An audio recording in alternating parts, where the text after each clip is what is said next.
Hello, and welcome to what I believe is episode 80 of Inside the Video Store. 80 episodes. Good Lord, who on earth has listened to me drone on for 80 hours? That's insane.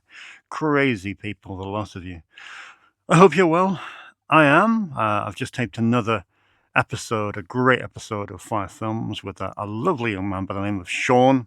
So that's quite a few in the bag now. So the first episode of 5 Films, the season 2, begins this coming Sunday. It'll be on YouTube, around about 5 p.m. So see what you think. I think it's a great season. I think everyone that's been in so far has been amazing, and just a great range of films have been selected, which has been the most amazing thing. As you know, I started 5 Films to be not to be some comparison to the Criterion Closet, because that's impossible. That is, up here. But this just brings the conversation about films to normal people like you and me. We live in an algorithm centric world where everything we watch on streaming is followed by, you've seen this, well, now you need to watch this. Computers telling us what we should be watching. But it's nice to have real people telling us what we should be watching. And while Criterion is untouchable, it's still famous people telling us what we should be watching. Well, it's nice to have regular people who are passionate about films discussing them and telling you and me what they like and what's meant so much to their lives about the medium of film. So that's really exciting. So it's great. First up is Nathan on Sunday, and it's a great episode. It's a short episode, but it's a really good one. And Nathan picks some great films, and he's good. He's really good in terms of expressing himself. So yeah, that's cool. You've just caught me. It's just gone 5 o'clock on Wednesday, the 1st of October. So Vinegar Syndrome's announcements have just landed. I've just been spending my gross profit for the next year on Vinegar Syndrome's October lineup. It's an interesting lineup. As always, I tend to complain about the repetition with a lot of Vinegar Syndrome stuff now. And there is a degree of repetition here, Romeo and Juliet. Well, yeah, it's great having that, but I'm going to get Liam Regan's, Refused Films version of that. But because I'm a subscriber, I'm going to get that anyway. The Man Who Could Cheat Death is out on 4K, but I've got it on Blu-ray, which is kind of good enough for me, so don't really need that, but I'm going to get it anyway. Right, okay. Sleepless by Dario Argento. Okay, it's nice to have on 4K, but it's made that leap to, which has kind of eradicated Blu-ray, which is annoying, but I'm just being grumpy. However, what we do have from Vinegar Syndrome out in October is Ruby, which I'm really, really looking forward to. I'm a big Curtis Harrington fan, and this is, one of his films from his kind of peak era, the 70s. It's a great disc. It has a commentary on there from David Dakota as well. So, that's a great release. But more importantly, and the reason I get my Vinegar Syndrome subscription is because of the partner labels. And I think this month is one of the best ever months for partner labels. I've ordered, I think it's 9 or 10 altogether, discs from the partner labels, including the latest from Bleeding Skull, which is called Backyard Bloodbaths. I have Larry Fessenden's Depraved coming from IMC Films. I have The Demon's Rook coming from Decanalog. I have The Evil Maker and The Evil Maker 2 coming from Saturn's Core. Jimmy and Stiggs, which comes from the horror section. And VHS Hit Fest has Manly's Revenge, the monster movie. There's loads in terms of true crime triple feature as well from AGFA. There's loads from the partner label, so that's kind of the most exciting bit now for me. But let's not forget the smut. Even though I can't rent it, there's 2 really interesting films coming from Melusine in October. Melusine is, of course, Vinegar Syndrome's adult, XXX rated offshoot.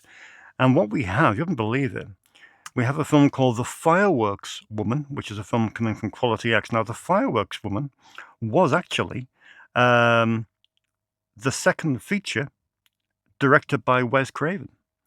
It's a Triple X feature, but it is directed by Wes Craven. It's his sole foray into hardcore.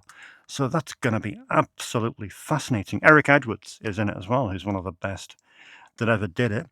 And secondly, we have a double bill of The Violation of Claudia and Hot Honey. And these two films, both of these films, were directed by Billy Bagg, who was under, well, that's his pseudonym. His real name is, of course, William Lustig, the director of Maniac, Maniac Cop, Vigilante, founder of Blue Underground. So yeah, that's very exciting. It's also got 2 feature-length commentaries on there from not only Bill Lustig himself, but also Nicholas Winding Refn. So, you know, that's absolutely fantastic. So that's really exciting. So, yeah, despite the kind of muted applause for Vinegar Syndrome's lineup, the odds and sods are absolutely mega. Okay. So what we've got coming up? Well, thankfully, you will be pleased to know that it's a nicely short show. It won't be the 1 hour and 20-minute behemoth that you had last week, and apologies for that. Just one of those things whereby everything tended to land at once. This week, much more sedate. What's in the box? I'm looking at 8 films, so we can whip through that in no time.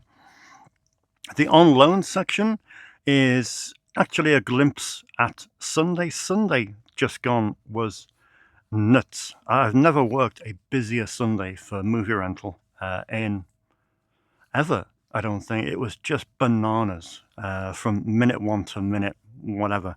So that was great to see. Yeah, and then we have, of course, the new releases, which is an interesting blend, to be honest. Normally with the new releases, we tend to have them overwhelmingly boutique, but today it's not. It's flipped on its head. The most of the new releases this week are contemporary brand new films, with just 2 boutique releases in the mix. So yeah, let's crack on, shall we? And let's try and save you some time. You have things to do. So I will not keep you. First up, it was a huge hit for Blumhouse. So, as is the way, they did a sequel, and we have Megan 2.0. Your killer bestie is back. By all accounts, which is me looking at Letterboxd, this wasn't very well received compared to the first film. You'll have to let me know. I probably won't get a chance to watch this.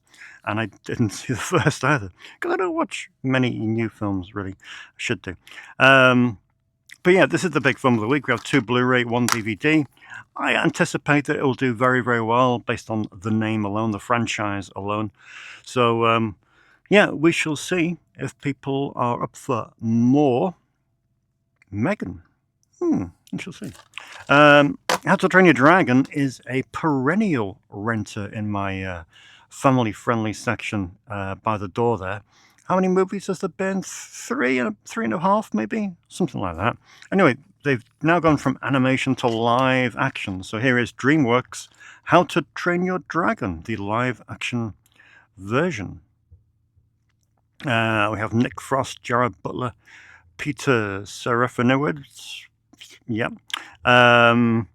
all taking part in this. And yeah, this is a big beast of a franchise, so I anticipate that it will do well on DVD. And DVD is what I've gone with. That. Some kids I will get a Blu-ray, but predominantly all the family films work best for me on DVD. Blu-ray will depend upon the title, and if it's a massive film or a Disney or something like that, Pixar maybe, I will get a Blu. But I think DVD will do me just fine. After all, I am renting the kids' films for £1, so we need to think of the economics behind that. And to me, sometimes DVD is good enough. But it's Blu-ray for the rest, and we got back to the main adult mainstream movies, and we have some Pete Davidson for you. This film is directed by James DeMonaco, who you might remember for directing The Purge. I think he wrote all installments of it as well, perhaps. Anyway, this is his new film. It's called The Home. We had a film similar in some respects, thematically, certainly, released by Nucleus a few weeks back, a French film from 1980 that I forget the name of. And this kind of seems to have the same nucleus, no pun intended, of a story because it's set in a retirement home. It sounds really interesting, to be honest. I don't know anyone who's seen it. Having posted this week's new releases, I got a few bits of feedback off many of them, but no one, I don't think, recalled seeing this as of yet. So if you have seen it, let me know what you think. It is called The Home, and I have it in this week on Blu-ray. Next up, and this has created a few comments from people that have seen it. It's called The Man in the White Van. And it's been positive, to be honest. Everyone that's seen this so far has been really impressed with it. It's set in 1974 in Florida, and it's based on a true story. Idyllic Florida town, and it's about a young girl who has an unimaginable ordeal with a serial killer. Sounds fascinating. Sounds great, to be honest. Good people in it as well. We have Sean Astin and Ali Larter from the Final Destination series. So yeah, that is The Man in the White Van, and it's out now on Blu-ray. Next up, now this one's from 2020, wasn't it? Yeah. Tesla, it's called. It is the story of Nikola Tesla, the entrepreneur and inventor. Well, more inventor than entrepreneur. Kyle MacLachlan is in this. Jim Gaffigan, Ethan Hawke is the lead.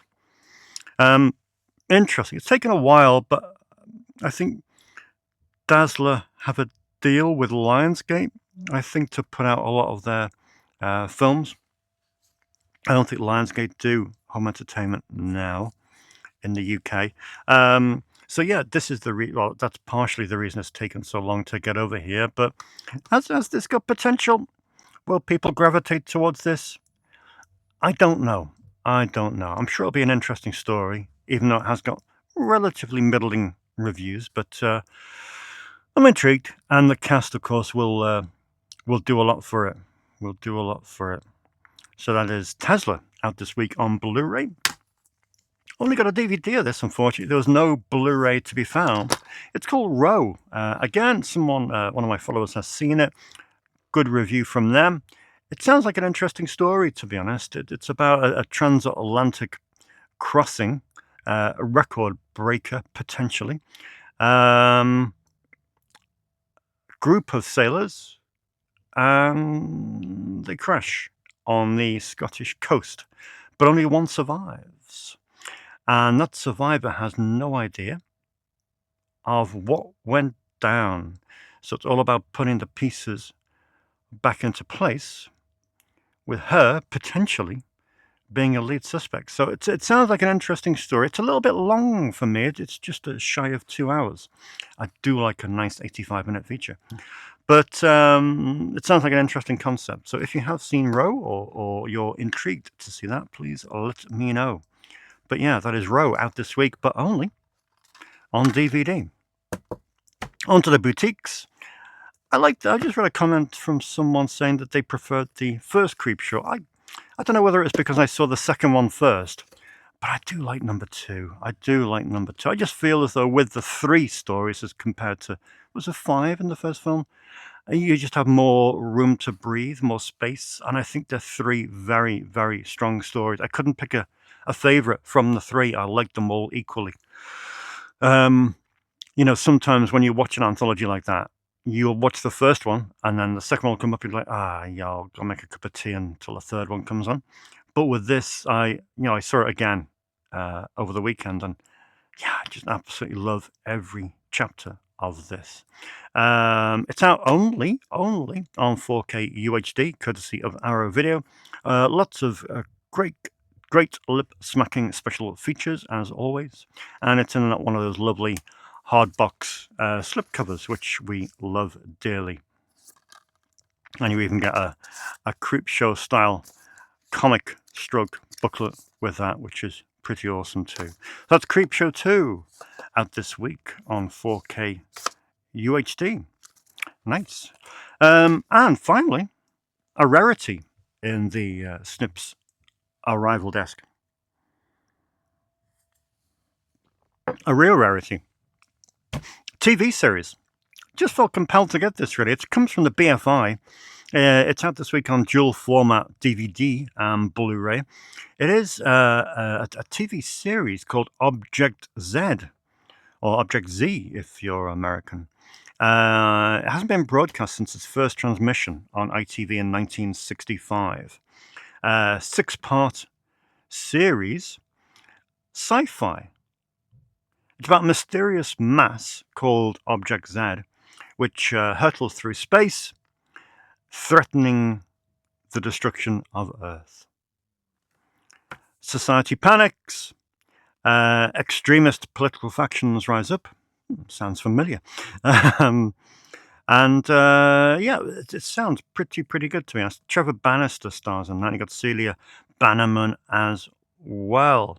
Hard-hitting and contemporary, says the box, and comparable to Nigel Neal's The Quatermass Experiment. Sounds really interesting. It's 6 episodes.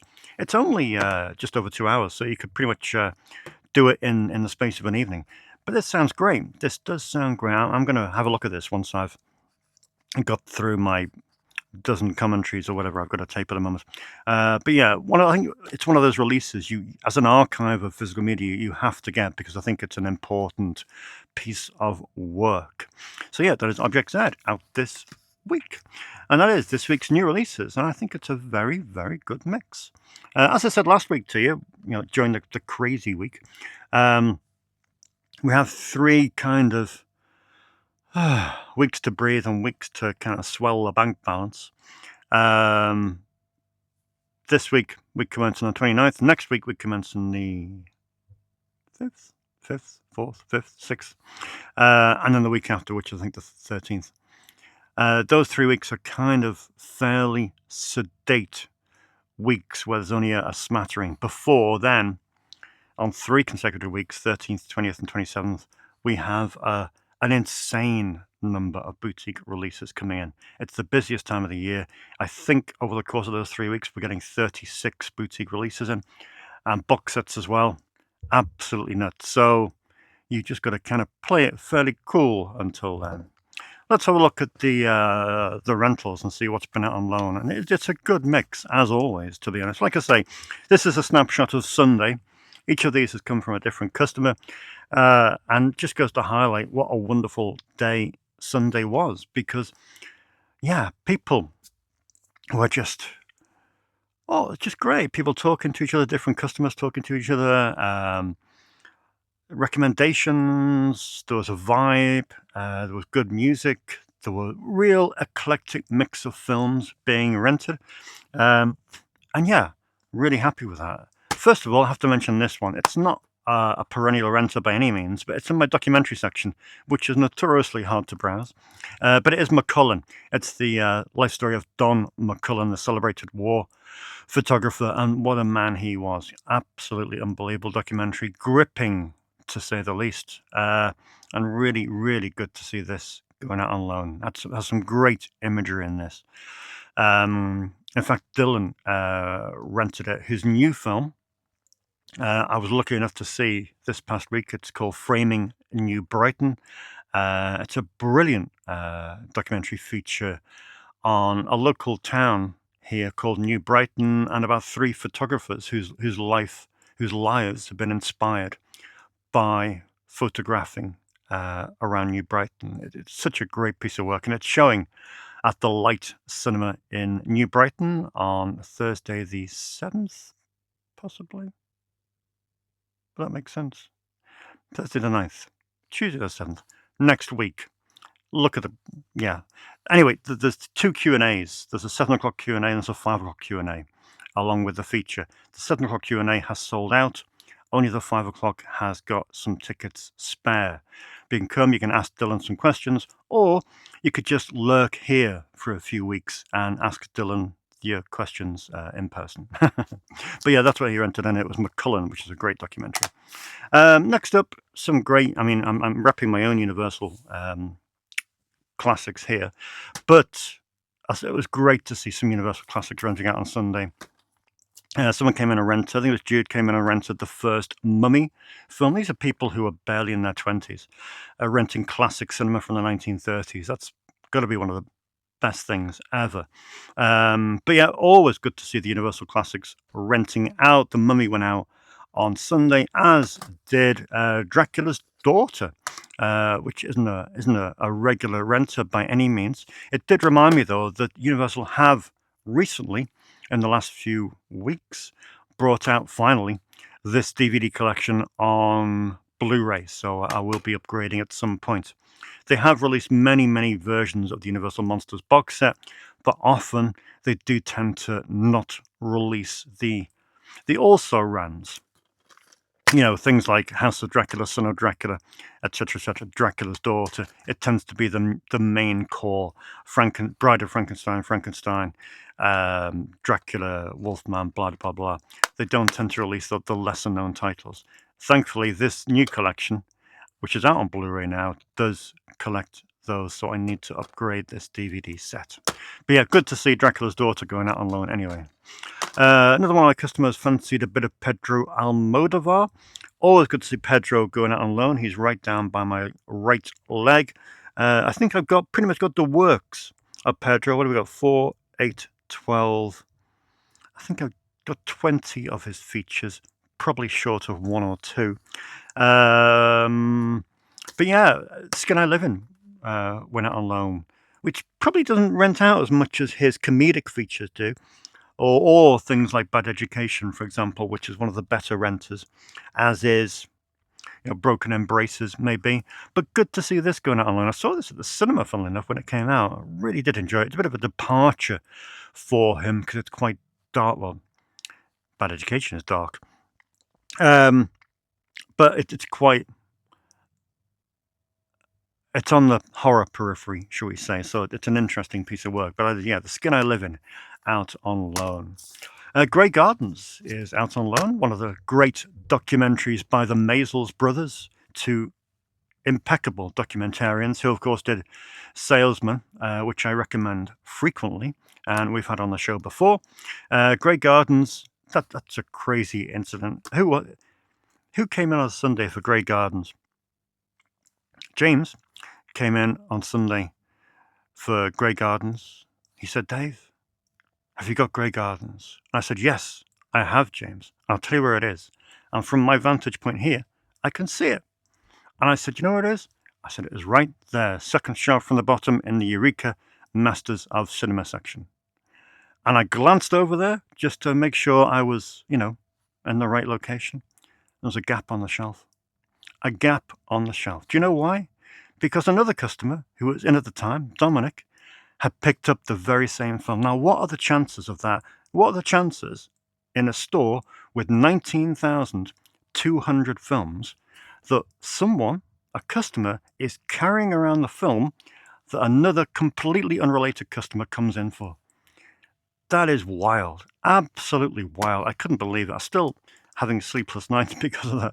But it's crazy, isn't it? You wouldn't believe it. So amazing. Grey Gardens out on loan. Brilliant. I'm probably about to go out on loan again when it comes back. 3 to go. A bit of repetition. Sorry, a bit of repetition, but I want to highlight this. Nowhere is out on loan again. I had a customer come in. When was it? I forget. But they had a Nowhere hoodie on. A Nowhere Gregorocki hoodie. And I said to them, that is the most impeccable hoodie I've ever seen in my life. Amazing. But yeah, Nowhere goes out week in, week out. And it's great. And again, we still wait for the Criterion collection in the UK of Gregorocki's superb trilogy of films that we all know so well. Walker, again, out on loan. some of these films, it's like you could set your watch by them. And yes, I Saw the TV Glow is still out on loan. But yet Walker, since it came in last year, has spent more time out of the shop than it has in the shop, which for a film made in 1988, was it? 87 is quite remarkable. But it's great. It's really, really good to see. And everyone that sees it is thoroughly hypnotized by it. So that's superb. Finally, with the on loans, we have Ozone. I love this film to bits. Shot and video films aren't for everyone. But I love this. I love this film. Originally shot on Super VHS. I think it's one of J.L. Bookwalter's best films. It's on the back because of one of those special edition type thingies. And it's excellent. And certainly if you have any kind of... I think it was James again who was going through the Bleeding Skull list of the best shot on video films. I think it's listed on their website. And I think I've only got a fraction of them. I think there's a list of 50 and I've got, maybe 20. Because they're not easy to come by, a lot of them. But thankfully, with people like Saturn's Core, VHS Hitfest, and labels like that, we're getting more and more of these shot on video films finally making their way to Blu-ray. But yeah, it's really great. And this was one of the greatest, of course, as listed on the Bleeding Skull website. And I heartily endorse that recommendation because it is an absolutely fantastic piece of work. That is Ozone, directed by J.R. Hartley. Bookwalter.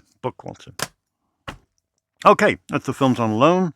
And we might as well crack on with what's in the box, shall we? It would be foolish not to. 27 minutes. We're making good progress. I think it's going to be a nice tight 40-minute one, I think. A nice tight 40-minute one. Okay, let's see what's been coming out. As you can see, it's taken up by tapes again. God damn it, David, what's wrong with you? Yeah. What do we got? Interesting mix of films. Okay. This first one came from a customer, and thankfully that's, as always, what I say, the great thing about my customers, as they have suggestions. In fact, it's part of my spiel now. When someone comes into the store for the first time and rents a movie for the first time, I always say, if any film occurs to you and you want to check it, you want to check that this store has it in stock, access the database via Facebook or Instagram, punch in the name of the film and it will tell you if it's here or if it isn't. If it isn't, please let me know. Like I say, I like to run this like a collaboration. Socialist values, etc., we're bigger together than we are apart or separately, individually, and it's been a great thing because customers week in, week out come up with great suggestions, and it's like, I forgot these. Dylan was in at the weekend, like you say, he brought his friend Bruno, who did a brilliant episode of 5 Films. And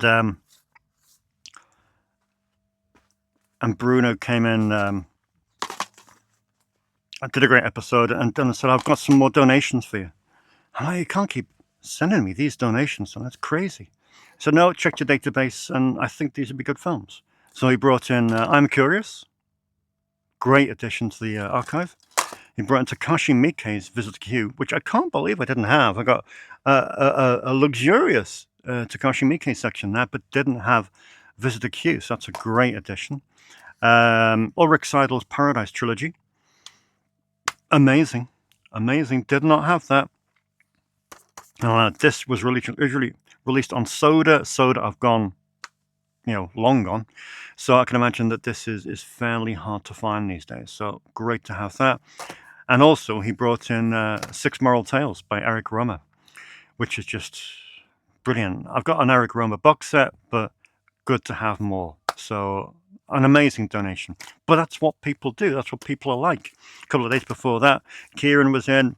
Great donation. Had a look at your anime section. I see you haven't got this. Didn't have that. Weathering with You. He said, yeah, go for it. So really pleased to have this in as well. Another great anime to add to the well-curated anime section. Another one was Lady in White. Lady in White, mentioned by a customer, I think it was Ian. Said, have you got Lady in White? Terrified me as a kid. Haven't got it. Just one of those weird things that just doesn't pop into my head. But thankfully, due to good customers who are scouring my database, we get these great additions. And I'd like to see this, to be honest. I don't think I've ever seen it. And people have messaged me in the meantime. Neil messaged me and said, this film terrified me as a kid. So good. I'm really pleased to have this in, and I will check it out myself. But it was released by Final Cut over here on Blu-ray a couple of years back now. So this will go into the horror section ASAP. An upgrade. We'll do another recommendation first. This was a recommendation. Roxy recommended this one, Rated X. Well, maybe not recommended it, but we got onto the subject of the Mitchell brothers. I don't know if you are aware of who the Mitchell brothers are. They were kind of the architects, or certainly some of the contributing architect to the XXX industry in America. Their main film, of course, was Behind the Green Door. Not Shakin' Stevens. This was a XXX film. And yeah, mega film. In fact, it's being released in November on 4K UHD. That's because Vinegar Syndrome has recently bought the entire Mitchell Brothers archive, which is incredibly exciting. That's a gold mine of classic era XXX films. Now this, Rated X, is the story of the Mitchell brothers, Jim and Artie Mitchell. Starts in 1969, and here we have their story. So although XXX films might not be your thing, which is very much understandable, this is an interesting insight into some of the things, albeit a little more toned down, that went on behind the scenes, especially with a couple of these guys who had fascinating careers. So that's another great recommendation, Rated X. Next up, we have an upgrade. Always good to have an upgrade from time to time. One from the heart. It's not one of Francis Ford Coppola's most rented films at Snips, but this Blu-ray was such a noticeable upgrade with a wealth of special features that I thought, well, have to get this in. It was a subject of a couple of conversations I've had with people over the last few months, and it just made sense to pick this up. So we have a great upgrade to Francis Ford Coppola's section. So some more Dakota for you. As you know, Dakota is my most stocked director at Snips. I now have 86 of his films. We're nearly 100. But I don't think I can get there because I think I've exhausted everything. You know that I've exhausted everything because I just bought an Easter Bunny puppy. I think this was called something else in America. Because I think it had So yeah, this is an Easter Bunny puppy, directed by Mary Crawford, who isn't Mary Crawford. There is no Mary Crawford. It's David Dakota. So there we go. That's that. And also another new Dakota film that I didn't have in. It is My Step Brother is a Vampire. Interrobang. No, it's not some kind of sick gangbang. And Interrobang is this. Exclamation mark, question mark, exclamation mark. Interrobang. I didn't know that. Cheryl messaged me on Saturday and said, Interrobang. Amazing. Did not know that. My stepbrother is a vampire. I watched this over the weekend because don't get out much. I quite liked it. It's written by Rolf Konevsky, who you'll know because we mentioned him on last week's show, because he directed There's Nothing Out There, the great horror film from 1991, which just came in on Blu-ray. So Rolf Konevsky wrote it. It's quite funny. And it is a kind of semi-sequel. Well, it's an adjacent film to A Talking Cat, because the main narrative of this film is told by A talking cat. It's quite good. It's quite good. It's a lot better than Dakota's other family fare, to be honest. So, yeah, fan of that one. I picked up, well, to the VHS, my friends. I picked up one of my Holy Grail tapes this week, and I couldn't be more excited about it. It's one of those eBay auctions where I said, well, the amount I bid was an amount of money so outrageous, but I just had to have this tape because it's so scarce. It's so scarce, and it's one of the best erotic thrillers of that era. It's a Gregory Dark film. It's an Axis Entertainment production. It is Night Rhythms. Night Rhythms. So thrilled to have this on video. This film will never see the light of day on any other format, streaming included.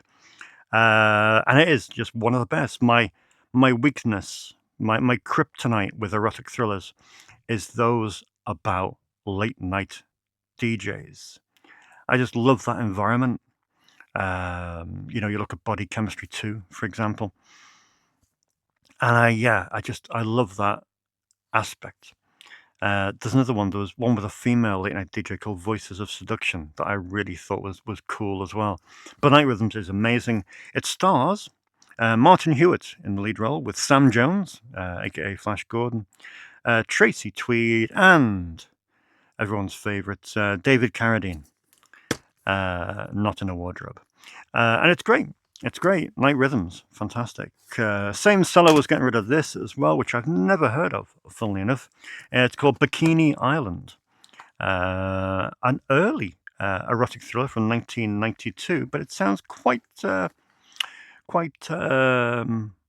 budget. It certainly doesn't have any stars in it, so to speak. It doesn't come from a well-known film label, so it's quite unusual to see something like that in the UK. So I thought, yeah, we'll have a go at that. That's Bikini Island. And finally, with this week's VHS, we have Carnosaur 3, released in this country as Primal Species. If you've never seen the Carnosaur trilogy, well, it's not really a trilogy, there's more. It's about 5 or 6, isn't there? Long story.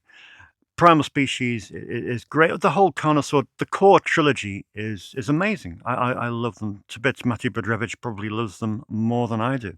But they're brilliant. They're such a great set of movies.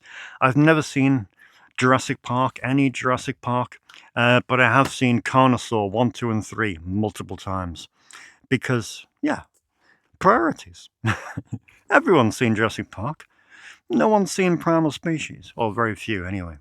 But yeah, Jonathan Winfrey directs, Roger Corman produces, Rick Dean is in this, and Scott Valentine as well.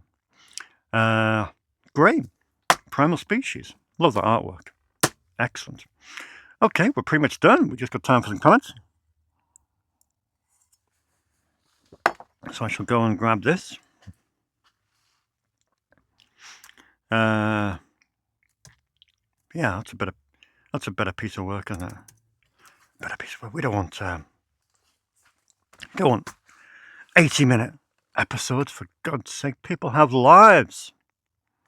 Maybe not me. Let's have a look. What have you guys been talking about this week? Not so many comments, but we'll go through them.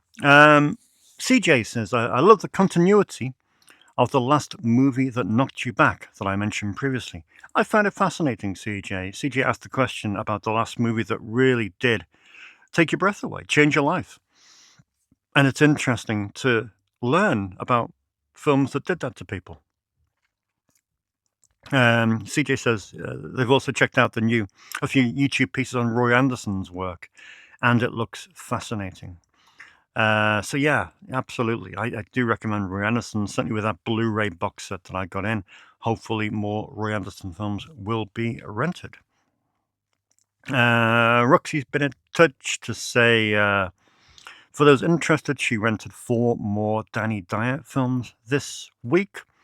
I know this because, I'm here, but I get hourly updates on the Danny Dyer craze at the moment, and I kind of feel guilty because I'm partially responsible for starting it. Okay, well, I'm fully responsible for starting it because if I hadn't seen Run for Your Wife, this wouldn't be happening.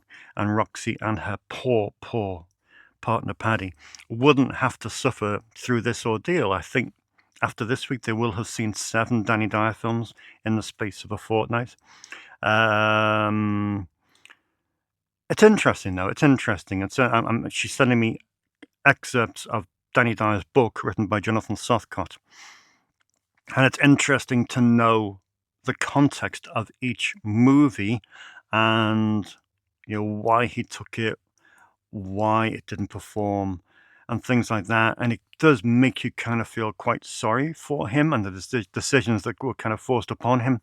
It's quite interesting, to be honest. And it's far from being a whim to laugh at some bad movies. It's a little bit more than that, and it's putting into context an era of films which at the time we kind of shrugged to one side, but in a decade on, it's quite interesting to view them in a completely different context and with a different set of reasons and whys and wherefores. So yeah, it's a really interesting endeavor, to be honest. I will get around to watching them. Paddy says that he loves the Saturn Core section. And they did get No Resistance out, which looks really interesting, to be honest. And he says, we'd love to see Damned Elvis, Daughter of Helvis. And that has just been ordered today. So that will be in about 3 weeks' time. So looking forward to that. Another extra Saturn's Core film. Freddie says, thanks for the honest answer last week. If you don't remember, Freddie asked me about death. When will I die? No, he said, what happens when I die? And I said, I go to heaven. No, of course not. That's ridiculous. No, Freddie said about what happens when I die, what happens to the store. And the thing is, I explained about the various scenarios that might happen and my desire for the library to stay intact and to be, away from any capitalist endeavor, because that would be the worst possible outcome. So down with capitalism, up with socialism, and let's all live happily ever after. Freddie also says the Playmate of the Apes is so much fun. Yes, it is. I love seduction cinema. Finally, Corey says, we mentioned the last horror film last week, which Neil rented. I think he quite liked it as well. Of course, directed by David Winters. We discussed how an interesting career David Winters had, from being a choreographer on Elvis movies to being a film mogul with his own production company, Action International Pictures, making films with David A. Pryor. And of course, David Winters, in his choreography days, choreographed the Star Wars Holiday Special.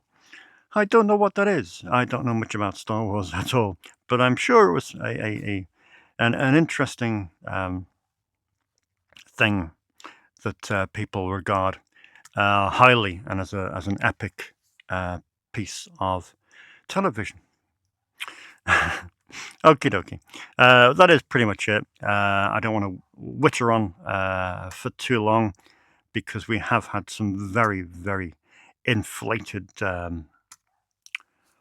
episodes that shouldn't be. So 80, nice and condensed, and we'll try and keep it to about 40 minutes going forward, providing we don't have a ridiculous amount of stock coming in. But so far, for the next couple of weeks at least, it should be nice and subtle.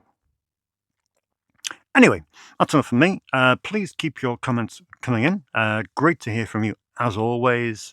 Tell me what you're watching in October, for example. October the 1st today. Are you doing a Halloween thing? Are you doing a 30-day thing? Are you doing a Hooptober kind of thing? I know James and Lani are.